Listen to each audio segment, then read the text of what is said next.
Hoje a gente vai começar, galera, explicando um pouco sobre a internet, né? A gente não vai se aprofundar muito, mas eu gostaria de dar pelo menos uma passada rápida para a gente entender como é que foi, né?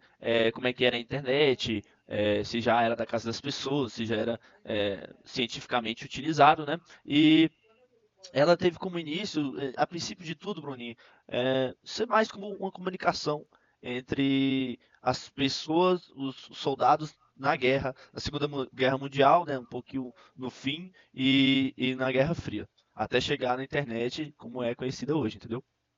Ah, entendi. Mas o que a guerra tem a ver com a internet? Eu pensei que a internet era alguma coisa tipo Wi-Fi. É, ótima pergunta, né? A guerra, especialmente a Segunda Guerra Mundial, foi um período que acelerou muito o desenvolvimento da tecnologia. Por quê, Bruninho? Porque acelerou o movimento da tecnologia? Porque ali no estresse, né, de quem ia ganhar a guerra, quem ia desenvolver, por exemplo, a bomba, né, a corrida, né, tudo que a gente aprendia de vantagem contra o outro, né, servia muito, qualquer tecnologia que fosse desenvolvida. Então, especialmente nesse tempo onde era basicamente, mesmo antes da Guerra Fria, já era uma corrida entre os países para descobrir melhores maneiras, né, de se comunicar, Uhum. né? E o desenvolvimento da tecnologia acelerou muito, incluindo a criação dos primeiros computadores que acabaram se tornando a base para a internet de hoje. Bruninho, durante a Segunda Guerra Mundial, os britânicos criaram o Colossus. O que foi o Colossus? O Colossus, a sua primeira versão, o Mark I, foi desenvolvida em 1943 pelo governo inglês, né? Foi construído pelo engenheiro Tommy Flowers a pedido do matemático Max Neon, que era que fazia parte do Bletchley Park. Né? E o Bletchley Park era uma instalação militar secreta britânica. Qual era o objetivo do Colossus, Bruno? Eu não sei se você já assistiu o Enigma de Turing, Já, onde já. os britânicos estavam ali na corrida para desvendar o magnífico codificação nazista que deu a eles muita vantagem, né? Porque eles não se importavam de suas ligações serem interceptadas. Por quê? Porque as mensagens eram totalmente codificadas e nenhum decodificador conseguia, né, saber o que estava sendo transmitido. Então, foi muito bom, por quê? Porque eles começaram a não ligar muito se interceptassem a mensagem, se outras pessoas conseguissem pegar a mensagem. Porque uma máquina de codificação só tinha outra que mudava eu acho que era de 10 em 10 minutos o tipo de codificação.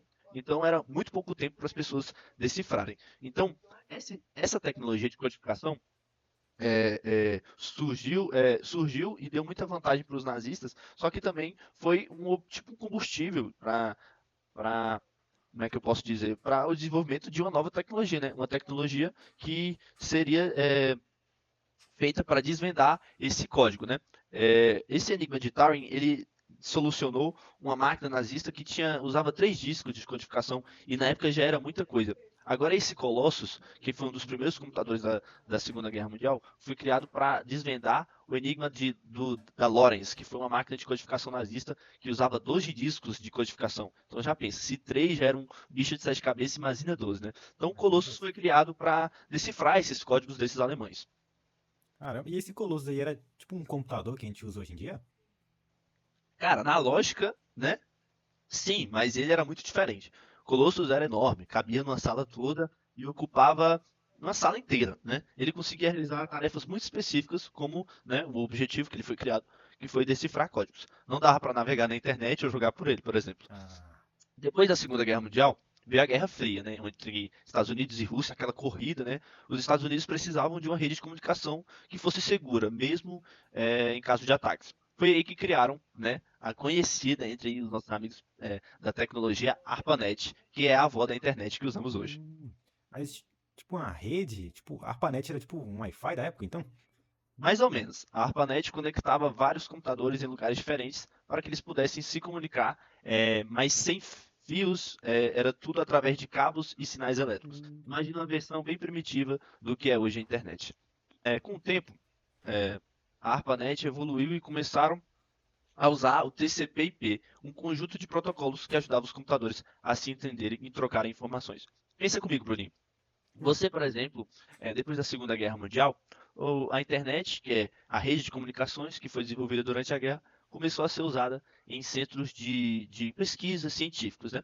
E Uhum. aí Você, por exemplo, tem o seu centro de pesquisa e aí você desenvolve um protocolo para mexer de comunicação entre a sua rede de pesquisa, né? Certo? Uhum. Você cria esse protocolo e eu tenho um outro centro científico e começa a criar um protocolo de comunicação. Como esses protocolos, Bruninho, iam se comunicar entre si? Não dava. Era isso que aconteceu. Começaram a surgir muitos centros de pesquisas que começaram a criar seus próprios protocolos. Então aí tiveram a ideia de criar o TCP/IP, que foi um método como eu posso dizer, um Edição. método de comunicação global, onde todos Uhum. os centros de pesquisas poderiam evoluir, mas eles usariam o mesmo protocolo para se comunicar entre si. Esse protocolo ajudava os computadores a se entenderem e trocarem comunicações, informações de maneira eficiente. Esse é o coração da internet moderna. Ah, entendi. Mas o que é esses protocolos aí? Eu sempre vi essa palavra, mas nunca entendi o que significa. Bom, protocolo é basicamente um conjunto de regras que define como as informações serão enviadas e recebidas, né? Você vai organizar de um jeito aqui as informações para que elas sejam recebidas de acordo com esse padrão no outro computador, né? Imagine como se fosse um idioma que todos os computadores precisam falar para se entenderem. Eu falo Hum, português, você entende português. Se eu falasse inglês e você não soubesse inglês, provavelmente a gente não teria uma boa comunicação. Então esse TCP/IP é meio que a linguagem dos computadores. Em entendi. 1989, o Tim Berners-Lee criou a World Wide Web. Você deve você dá um chute aí, Bruno, o que é essa World Wide Web? Cara, O eu que tenho que quase ela é certeza hoje? do que é, hein? Talvez o www? www. World Wide Web é daí que vem o www, que é o nome que nos permite acessar todos os sites, né? Como se fossem páginas de um livro digital. E é realmente isso, né? Todas as páginas que você acessa existe em algum lugar do mundo hoje, em diversos servidores, né? E a gente pensa às vezes que a nuvem é algo que não existe, mas ela existe sim dentro de um dispositivo de gravação em algum lugar do mundo nessa internet que a gente conhece hoje. Ele também criou o nosso querido protocolo HTTP, Bruninho. O que é o protocolo HTTP? Seria meio que, a grosso modo dizer, o servidor onde você vai fazer requisições vai pegar as respostas, né? Onde você joga, é trabalhado ali, por exemplo, numa API que é consumida, ou numa aplicação web, ele vai passar pelo feature chain, tem a requisição e o response, né? Que é a resposta. Por exemplo, Hum, você, do seu site, vai pedir a informação do nosso querido sapato e ele vai mandar uma requisição buscando os dados desse sapato e aí ele vai buscar no banco de dados e vai devolver o response com os dados desse sapato, né? O nome dele em inglês é o Hypertext Transfer Protocol, ou hum. protocolo de transferência de hipertexto, né? É um protocolo que permite a obtenção de recursos como documentos de HTML. É exatamente como eu falei. Você envia uma requisição requerendo alguma coisa e ele envia a resposta.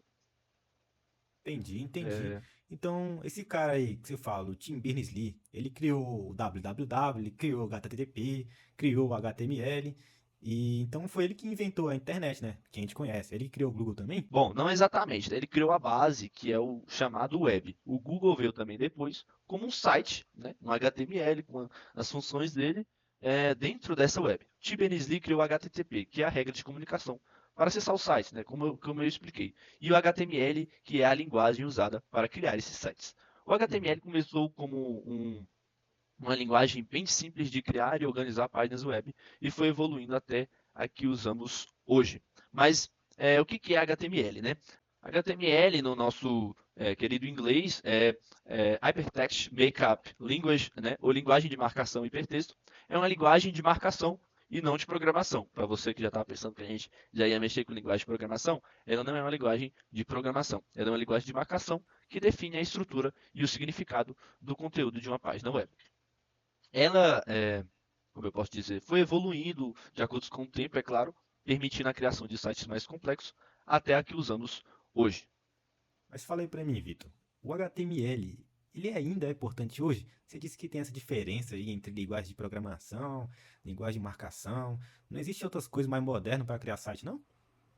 Cara, a gente tem diversas tecnologias para ampliar e melhorar o nosso desempenho e criação de sites, mas não tem como. O HTML é a base ali, ele continua sendo a base de todos os sites. Tudo que você vê numa página de internet começou ali do base com HTML. E aí, como eu falei, outras tecnologias como CSS, CSS, JavaScript se juntaram com ele para tornar os sites mais bonitos, mais complexos, com mais funcionalidades e interativos para o cliente final, né? Perfeito. É, agora que entendemos um pouco, assim, o básico, né, Bruninho? O que a gente aprendeu na faculdade, que a gente viu em cursos, mas agora que a gente entendeu mais ou menos o que é o HTML, a gente está pronto para construir as nossas próprias páginas do web, começando pelo básico do HTML nos próximos vídeos. Muito legal, Vitor. Muito legal isso, cara. Mas a última pergunta aqui, pra finalizar. Será que dá pra criar um site de verdade só com HTML, cara? Cara, complicada essa pergunta, mas sim, você pode criar a estrutura básica em um site só com HTML, mas para deixá-lo bonito, interativo, vamos precisar de CSS, JavaScript e JavaScript. Como eu disse, para deixá-lo mais bonito, interativo, a gente vai precisar de outras tecnologias. Como a gente vai abordar um pouquinho mais à frente, CSS, JavaScript, mas partindo para depois para um framework, Angular, React, nós vamos Uhum. ver isso nos próximos vídeos. Não? É não? Te vejo no próximo vídeo, Bruninho. Tamo junto. Valeu, rapaziada.